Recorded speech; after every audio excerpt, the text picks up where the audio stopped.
Hello guys, welcome back to our channel PG editor. இன்றைக்கான video என்னென்னு பார்த்தீங்கன்னா, லாஸ்ட்டாக ஒரு 10 நாளில் நமக்கு இதில் நிறைய நல்ல விஷயங்கள் நடந்திருக்கு அப்படின்னு சொல்லி வீடியோ போடலான்னு தான் எனக்கு ஆசையாக இருக்குது. ஆனால் எல்லாமே கெட்டதாகவே நடக்குது. லாஸ்ட்டாக ஒரு 10 நாளில் நிறைய கெட்ட விஷயங்கள்லாம் நடந்திருக்கு. அது என்னென்னங்கிறதான் இந்த வீடியோவில் காட்ட போகிறேன். கிட்டத்தட்ட ஒரு மினி கூப் அப்டேட் வீடியோ மாதிரி தான். வாங்க இப்போ வீடியோக்குள்ளே போகலாம். முதல்ல நம்ம கேஜில் நடந்த ஒரு பெரிய லாஸ் சொல்லிடுறேன். அதாவது என்ன ரொம்ப அஃபெக்ட் பண்ண விஷயமும் இதுதான். அதே ஃபஸ்ட்டு சொல்லிடுறேன். என்னென்னா, நம்மளோட அந்த ஹோம்ஒர்க் மெயில் வந்து மிஸ் ஆயிடுச்சுன்னு சொல்ல முடியாது. கிட்டத்தட்ட அது இறந்துருக்கும். எப்படி சொல்கிறேன்னா, இது வந்து இப்போ வேறு யாரும் பிடிச்சி போகிறதுக்கு வந்து சான்ஸ் ரொம்ப கம்மி தான். ஏன்னா ரொம்ப அலர்ட்டாக இருக்குது ஒப்புரா. அது மட்டும் இல்லாமல் இது வந்து வேறு எங்கேயுமே போய் லேண்டும் ஆகாது. மேக்ஸிமம் என்னோடய கேஜில் மட்டும்தான் நிற்கும். அப்படியே அது வெளியே போச்சுன்னா எங்கே போகும்னா, நம்ம ஃபீமேல் வாங்கிட்டு அந்த கேஜுக்கு வந்து போகும். அந்த ஃபீமேல் வந்து அதோட கேஜுக்கு வந்து அடிக்கடி போய்ட்டும். அதாவது அது வாங்கிட்டு அந்த இடத்துக்கு அது கூட போய் நின்றுட்டுருக்கும். அங்கே அந்த இடத்துல தான் இது வந்து பூனை பிடிச்சிருக்கும்னு நான் நினைக்கிறேன். ஏன்னா அங்கே நிறைய தடவை நானே பூனை வந்து புறா பிடிக்க பதுங்கியிருக்க பார்த்துருக்கேன். அந்த இடத்துல இது வந்து பிடிச்சிருந்தாலும் உண்டு. நம்ம கேஜிக்கே ஒரு தனியாக அழகை கொடுத்த புறா இதுதான். நான் இது வந்து பேரும் அப்படியே மாற்றாமல் வச்சுருந்தேன். இதுலேருந்து சிக்ஸ் எடுக்கணுங்கிற அந்த அளவுக்கு ஆர்வம் என்கிட்ட இல்லை. ஏன்னா நான் வந்து ரேசிங் அந்த மாதிரிலாம் பண்ணல. சும்மா ஒரு ஹாபிக்காக வளர்த்துட்டு இருக்கிறது தான். அதனால் இந்த புறா நம்ம கேஜில் இருந்தால் ஒரு தனி கம்பீரமாக இருக்கும். அதுக்காக தான் வச்சுருந்தேன். நம்ம கேஜில் நிறைய புறாங்க வெளியே போகும்போது எனக்கு லைட்டாக பயமாக இருக்கும். அதாவது ஃபேன்சி வெரைட்டிலாம் ஈஸியாக பிடிச்சி போயிடலாம், பூனையும் பிடிச்சிருங்கிற பயம் இருக்கும். ஆனால் இந்த புறா பற்றின பயமே இருக்காது. ஏன்னா இது வெளியே போகாது. ஆனால் கடைசியில் இதுக்கு இப்படி ஆயிடுச்சு. ரெண்டாவது அந்த கிட்ட விஷயம் என்னென்னா, அந்த ஃபேண்டில் வந்து இப்போ 2 சிக்கு வச்சிருந்துச்சு. அதில் ஒரு சிக்கு இந்த சிராஜ் வந்து கொத்தியே கொண்டுருச்சு.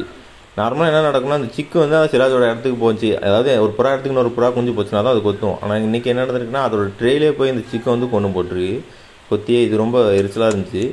அடுத்து இன்னொரு விஷயம் என்னென்னா, அந்த காக்கா இருக்கிறது வந்து நம்மளோட அந்த நடக்க முடியாத அந்த மேக்பியை வந்து கொத்தி இருந்துச்சு. அதில் அந்த காக்காக்கு என்ன ஆயிடுச்சுன்னா, அதுக்கு அது ஒரு பழக்கமாகி டெய்லி வந்து நின்றுட்டு இருந்துச்சு.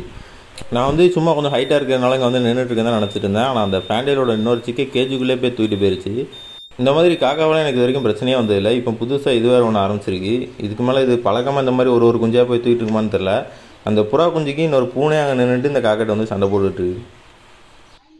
மூணாவது நடந்த ஒரு கெட்ட விஷயம் என்னென்னா, நம்ம கேஜில் வந்து ஒரு 2 மேக்பி சிக்கை வந்து சேல் போட்டு வந்திருப்பேன். அது சில பேர் கேட்டிருந்தாங்க. அதில் கொஞ்சம் பேர்ட்டு அந்த புறா சோல்ட் அவுட்டுன்னு சொல்லியிருப்பேன். சில பேர்ட்டு சேலுக்கு இப்போ இல்லை ப்ரோ அப்படின்னு சொல்லியிருப்பேன். ஏன்னா அந்த புறாக்கு வந்து அம்மா போட்டுருந்துச்சு. அம்மா போடுறது வந்து நார்மலாக வந்து பட்டாவாக இருக்கும். மேக்ஸிமம் சில புறாங்களுக்கு வரும். அது வளர்ந்து வெளியே போய் இற எடுத்தோன்னா வந்து அதுவே வந்து விழுந்துடும். அதனால் அந்தளவுக்கு பெருசாக அஃபெக்ட் பண்ணாதுன்னு சொல்லி நினச்சிட்டேன். இருந்தாலும் வந்து நான் பார்த்தீங்கன்னா கொஞ்சம் மஞ்சள், கல்லுப்பு, அப்புறம் வந்து வசம்பு பொடிலாம் கொடுத்துருந்தேன். அது போக கொஞ்சம் அந்த மருந்தையும் வந்து வாய் வழியாகவும் கொடுத்துருந்தேன். ஏன்னா புறா வந்து நல்லா ஆக்டிவாக தான் இருந்துச்சு. நல்லா இற எடுத்துச்சு. அதுவே கொஞ்சம் நாளில் வெளியே போய் இற எடுத்துனா விழுந்துரும்னு நினச்சேன். ஆனால் இந்த புறாக்கு அப்படி நினச்சது தான் தப்பு. கொஞ்ச நாளில் பார்த்தீங்கன்னா ரொம்ப வீக்காக இருந்துச்சு. நான் அதுக்கப்புறம் அதை தனியாக தூக்கிட்டு போய் மெடிசன் கொடுத்து மருந்தெல்லாம் கொடுத்து வச்சுருந்தேன். ஒரு நாள் பார்த்தீங்கன்னா ஒரு 2 நாளில் வந்து வெதர் வந்து கம்ப்ளீட்டாக சேஞ்ச் ஆச்சு. வெயில் அடிச்சுட்டு இருந்துச்சுன்னா நல்லா மழை பெஞ்சு ஃபுல்லாகவே குளிராச்சு.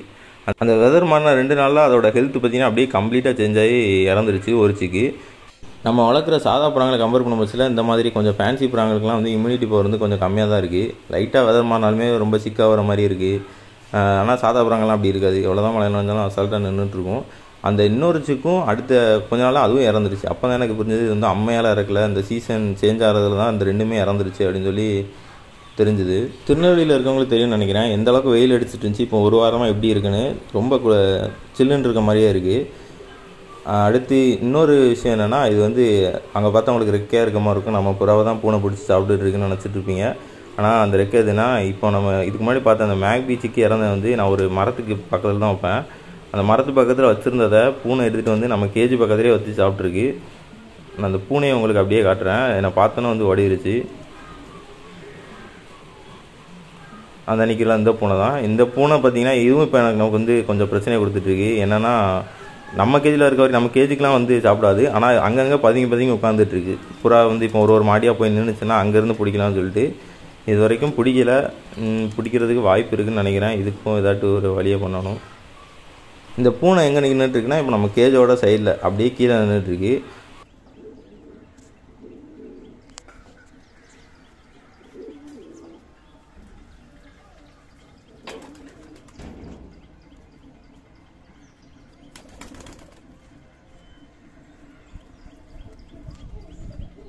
அடுத்து நம்ம கேஜில் நடந்திருக்க இன்னொரு பேட் நியூஸ் என்னென்னா, இந்த வாட்டி இந்த கேஜில் விட்டுருக்க முட்டை எல்லாமே வேஸ்ட்டாக போயிடுச்சு. அந்த கொண்ட பேரோட ஃபீமேல் விட்டுருந்த 2 முட்டையும் வேஸ்ட் ஆயிடுச்சு. ரொம்ப நாள் அடகாத்துட்ருக்கு. ஆனால் தூக்கி பார்த்தேன், அவ்வளோதான். இதுக்கு மேலே பொறிக்க சான்ஸ் இல்லை. அடுத்து இன்னொரு இந்த பிளாக்கியோட முட்டை வந்து போன வாட்டி நம்ம மேக்பியோட முட்டையும் இதோட முட்டையும் வச்சுருந்தோம். அதுவும் வேஸ்ட் ஆகி அந்த முட்டையிலேருந்து எழுந்திரிச்சு 2ஆவது நாளே அடுத்து 2 முட்டை விட்டுச்சு. அந்த 2 முட்டையுமே இப்போ வந்து கரு இல்லை. இதுக்கும் காரணம் வந்து இப்போ வந்து அந்த மழை தான். என்னென்னா, மழை தண்ணி வந்து டேரெக்டாக முட்டை மேலே படல, ஆனால் அங்கங்கே தெரிச்சு பட்டுருந்துருக்கும் போல். அதனால கரு உள்ள இதாகிடுச்சா என்னன்னு தெரில. நான் எப்போதுமே இந்த 3 கதவையும் தான் திறந்து போட்டிருப்பேன். என்னென்னா அந்த 2 சின்ன கதவு வந்து காற்றுல வந்து மூடிடும். இருந்தாலுமே தண்ணி உள்ளே போயிடக்கூடாதுன்னு இந்த பேனர் வச்சு ஃபுல்லாக வந்து கவர் பண்ணி வச்சுருந்தேன். அன்றைக்கி மழை பெய்யும் பட்சத்தில் நல்லா காற்றடிச்சிருக்கும் போல் அந்த பேனர் அப்படியே பறந்து போயிருச்சு. அதில் வந்து அந்த தண்ணி கொஞ்சம் கொஞ்சமாக உள்ளே தெரிச்சு அந்த முட்டை மேலே பட்டுருச்சா என்னன்னு தெரில. ஆனால் புறாலாம் நனைஞ்ச மாதிரி இல்லை. ஆனால் முட்டையில் உள்ள கரு வளர்ந்த ஸ்டேஜில் அப்படியே நின்றுட்டுருக்கு. அதனால் அது விட்டுருந்து நான் வச்சுருந்த அந்த 5 முட்டையை வந்து வேஸ்ட்டாக போயிடுச்சு.